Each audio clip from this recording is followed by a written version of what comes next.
بسم اللہ الرحمن الرحیم۔ حضرت ابو ہریرہ رضی اللہ عنہ نے بیان کیا کہ رسول اللہ صلی اللہ علیہ وسلم نے 10 صحابہ کی ایک جماعت کفار کی جاسوسی کے لیے بھیجی۔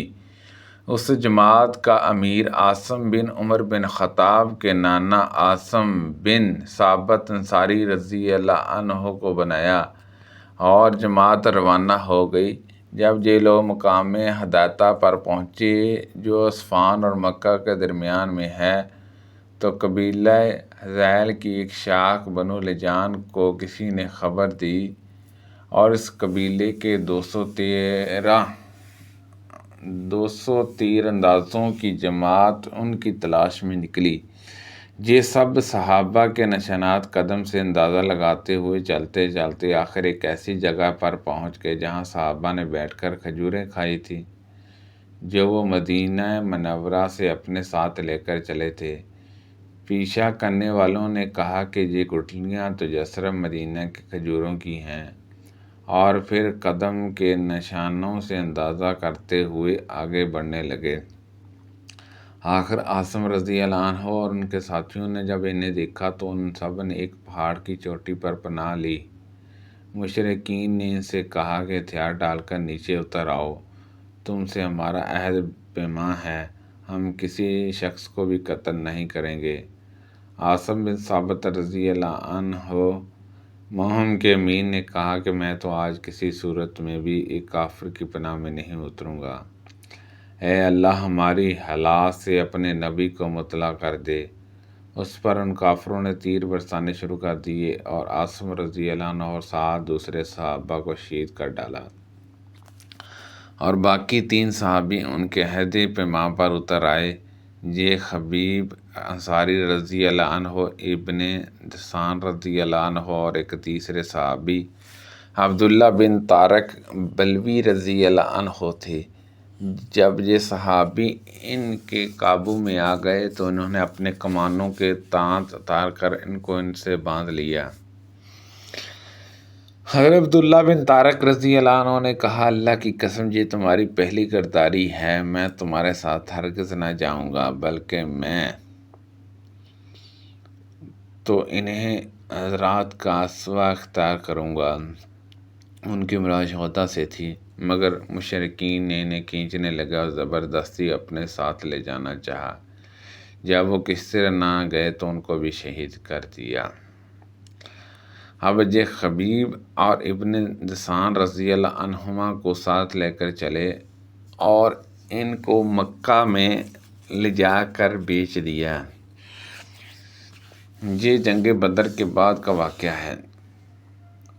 خبیب رضی اللہ عنہ کو حارث بن عامر بن نوفل بن عبد المناف کے لڑکوں نے خرید لیا۔ خبیب رضی اللہ عنہ نے ہی بدر کی لڑائی میں حارث بن عامر کو قتل کیا تھا۔ آپ ان کے جہاں کچھ دنوں تک قیدی بن کر رہے۔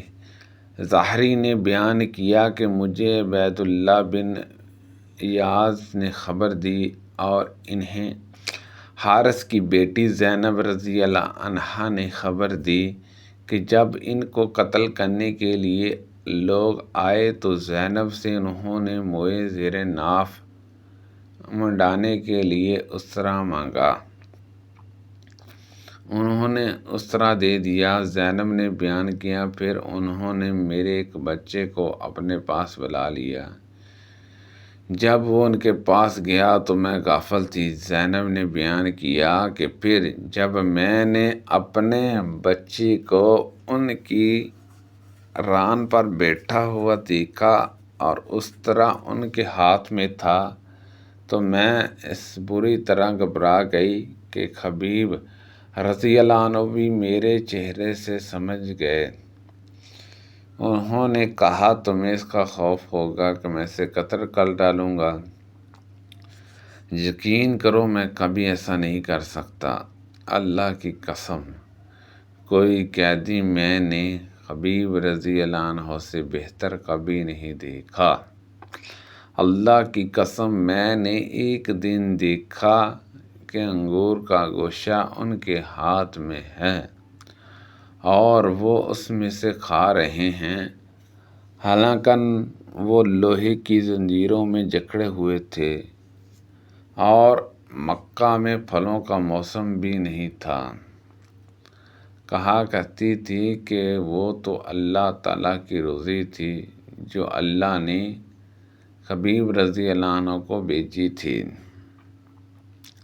پھر جب مشرکین انہیں حرم سے باہر لائے تاکہ حرم کی حدود سے نکال کر انہیں شہید کر دیں، تو خبیب رضی اللہ عنہ نے ان سے کہا کہ مجھے صرف 2 رکعت نماز پڑھ لینے دو۔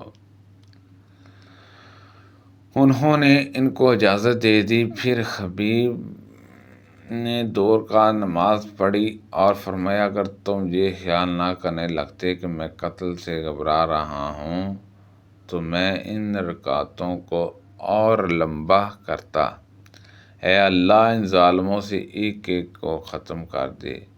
پھر یہ شعر پڑھے، جب کہ میں مسلمان ہونے کی حالت میں قتل کیا جا رہا ہوں تو مجھے کسی قسم کی بھی پرواہ نہیں، خواہ اللہ کے راستے میں مجھے کسی پہلو پر بھی بچھاڑا جائے۔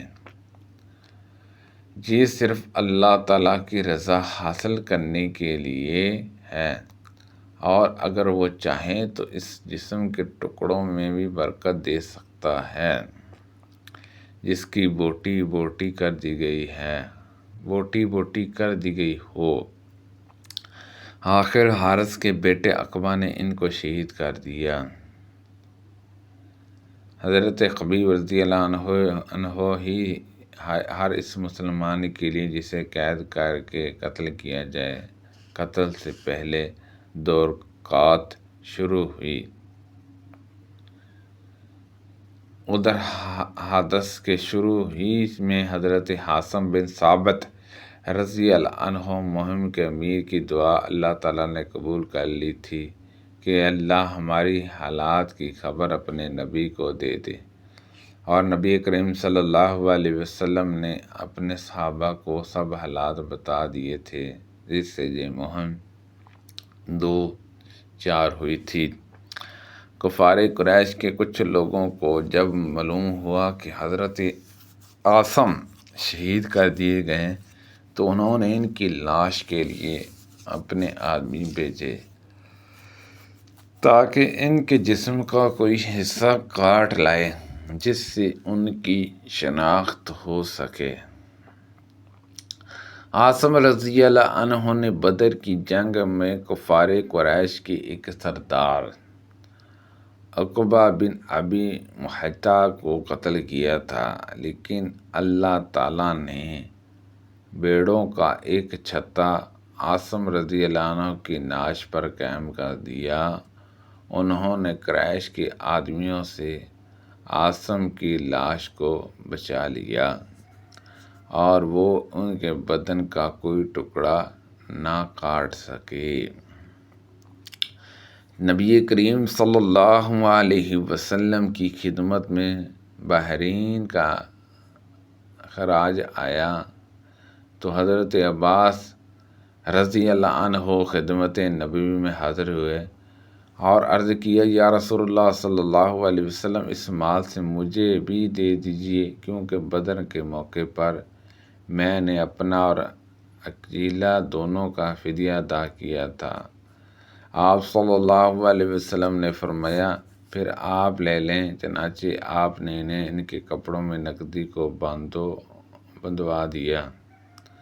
وہ بدر کے قیدیوں کو چڑھانے آن حضرت صلی اللہ علیہ وسلم کے پاس آئے۔ وہ ابھی اسلام نہیں لائے تھے۔ انہوں نے بیان کیا، میں نے سنا نبی کریم صلی اللہ علیہ وسلم نے مغرب کی نماز میں سورۃ طور پڑھی ہے۔ سبحان اللہ عز وجل۔ اللہ پاک سے دعا ہے کہ اللہ پاک ان حدیثوں پر عمل کرنے کی توفیق عطا فرمائے۔